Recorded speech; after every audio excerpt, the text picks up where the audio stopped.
Assalamualaikum warahmatullahi wabarakatuh, pemirsa. Selangkah menuju surga, mudah-mudahan selalu dimuliakan Allah. Saya udah nyingsing nih lengan nih. Kelihatan tema yang bakal kita bahas apa, yaitu tentang seputar wudhu, bersuci. Kenapa bersuci menjadi penting? Karena dia menjadi syarat sah sholat. Dan kenapa ini penting kita bahas? Karena ini sering dijadikan pertanyaan ketika orang mudik pulang kampung menuju halamannya. Gimana kiat-kiatnya? Sebenarnya jika kita belajar tidak ada yang sulit. Banyak orang yang tidak sholat ketika mudik lebih karena dia bingung gimana cara wudhunya. Karena Nabi SAW yatawadda bil mud. Nabi dalam sebuah riwayat dikatakan berwudhu dengan satu mud. Satu mud itu kira-kira 675 mili, seukuran air mineral sedang. Lebih sedikit. Jadi seminimal itu air yang digunakan Nabi untuk berwudhu. Tapi tentu tidak ada yang wudhunya lebih sempurna dibanding wudhu Nabi.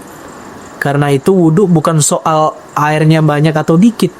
Karena ada asumsi orang-orang yang mengatakan, aduh gimana mau wudhu lagi safar, saya nggak punya air, cuma ada sebotol, dan lain-lain.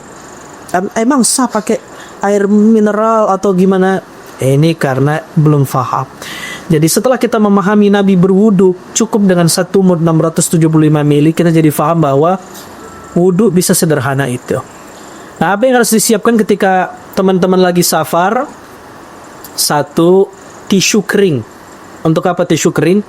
Jika perjalanan mudik macet, antum ingin membuang hajat, katakanlah buang air kecil, dan saat itu tidak ada tempat yang ideal untuk buang air kecil dan istinja, maka di antara alat agar bisa istinja atau cebo adalah dengan menggunakan batu. Batu dalam istilah fikih terbagi dua. Ada batu yang secara maknawi, ada batu secara syar'i, atau batu secara hakiki, ada batu secara syar'i. Batu secara hakiki adalah batu yang kita tahu, batu yang keras itu.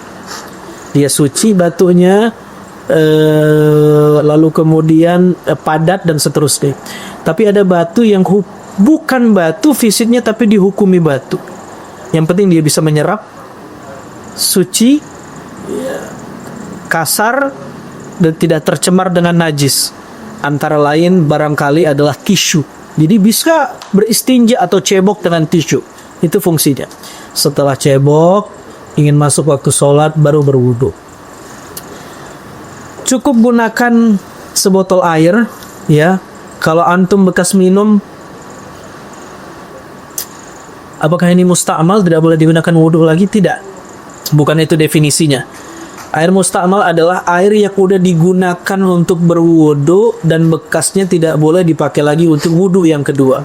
Selagi antum gunakan buat minum, cuci tangan, cuci muka, bukan buat wudu, maka mau disentuh, mau diminum, maka masih boleh dibuat wudu.